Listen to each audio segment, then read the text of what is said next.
I remember the day I told my mom that I didn't want to go to my youth group anymore. She asked me why, and I said that Pete, my group leader, makes me do things that I don't want to do, and I don't want to see him anymore. But she didn't understand. She said that I might hurt Pete's feelings. I tried to tell my mom that my youth group leader sexually abused me, but she made me go anyway. It made me think that she was okay with what Pete did. I tried to tell. I didn't know what else to do to make it stop.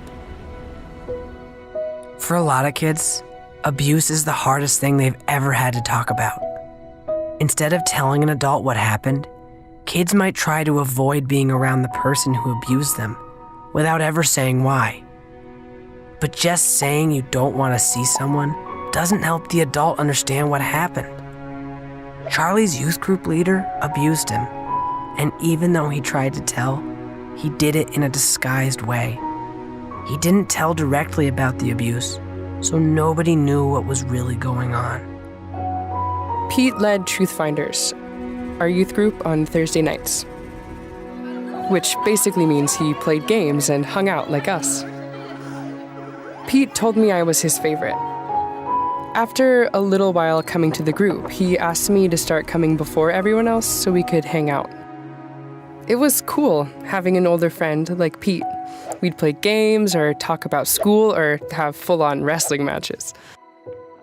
But I thought it was weird how Pete touched me when we were alone. But he would go back to normal when everybody else got there. I told my mom that I really didn't like Pete anymore. But she said she thought Pete and I were good friends. Mom kept telling me to hang out with Pete, and I got weirded out because he touched me more and more. One time I got there and Pete didn't have a shirt on. He said it was hot and I should take my shirt off, too. He made me lie down on the couch and touch his private parts. I tried telling my mom again. I said that I didn't want to go to Truth Finders, that I didn't like it anymore. It was boring. But she said she wanted me to go because Pete was a good influence. I wanted to tell her more, but I couldn't say the right words. I was so scared and alone.